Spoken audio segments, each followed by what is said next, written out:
If you've never tried real Szechuan food before, then this dish is a really good intro to it. Their take on fried chicken is one of my favorite renditions on it, and I was recently reminded of it when I traveled to Philadelphia and tried it at a Szechuan restaurant. What makes this food so special and so unique is these bad boys. They're called Szechuan peppercorns, but they're actually a berry, and they bring a unique spice to any dish that you put them in. People describe it as a numbing feeling, and I really enjoy it when I eat their food. But let's go ahead and talk about how to make this dish. I'm starting with between a pound and a pound and a half of chicken thighs, about a half kilo.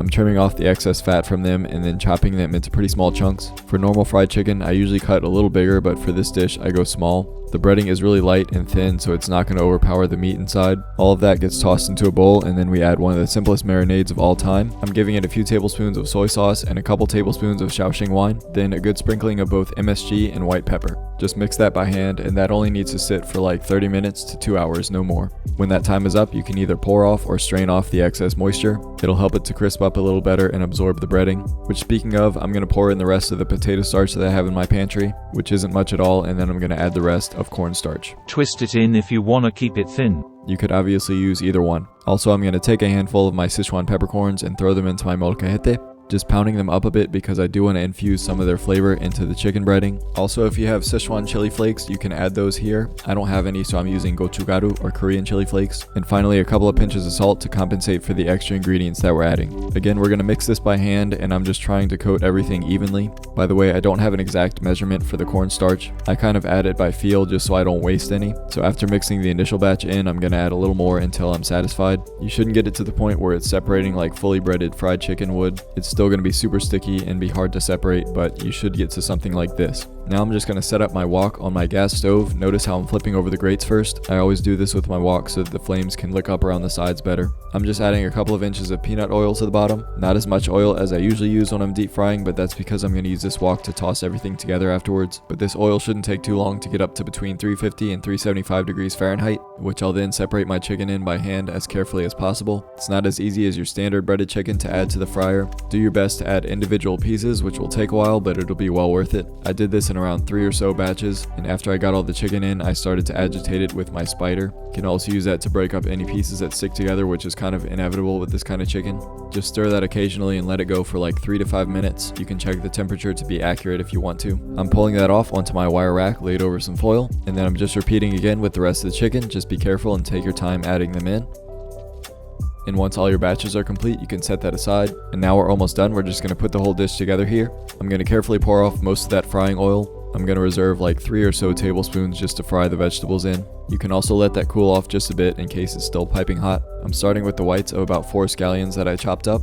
As soon as they go in, they're going to start frying, so stir them around so they don't burn. And only about a minute later, we're going to add in about a 2-inch knob of ginger as well as 6 cloves of garlic that we minced up. Stir these around for about 30 seconds. Just really make sure that these don't burn because they really do easily. Then I have a few teaspoons of whole Szechuan peppercorns that I'm going to add in here. These will really toast up and infuse themselves into the oil and bring most of the flavor to this dish. Be sure to control your heat so that things are not burning, and within another minute we're going to add in some chilies. Again, I don't have Szechuan chilies, so I'm going to add in some similar chiles de arbol. We're not going to be eating these anyway. They're more for looks and also to infuse themselves into the oil to bring more spicy flavor. Lastly, just a handful of cashews, or if you have peanuts that works too, or you can use nothing. Then we just add our chicken back to warm it through, and then we just toss.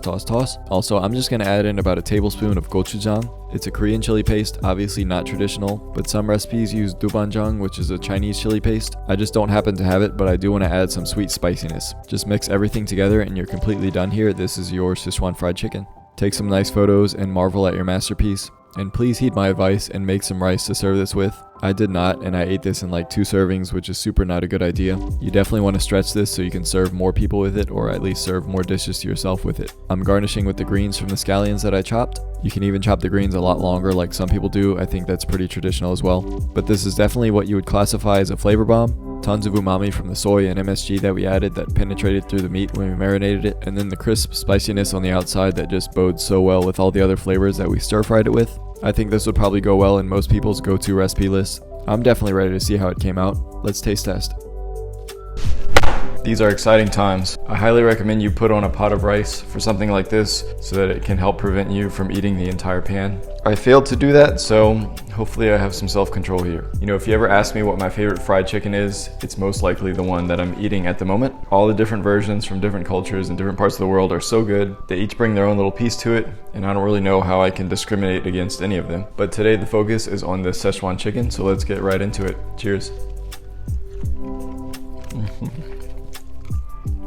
Yeah, that's exactly what I want right now. That numbing spice kick from the Szechuan peppercorns. It definitely lost some of its crispiness from all the pictures and the time that I had it sit around. But that doesn't take away from how good this tastes. The marinade that penetrates so quickly into the inside of the chicken. It's flavored throughout, and then after being fried and then stir fried with all of these aromatics, you really can't beat it.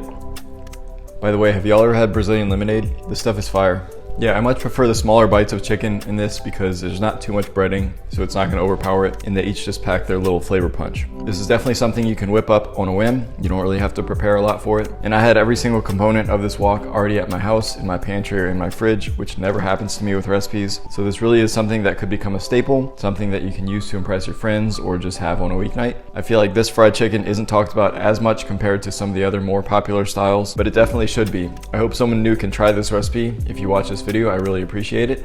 Thank you all for watching, be blessed, and I'll see you next time. Please don't bite into any of those chilies, mark my words.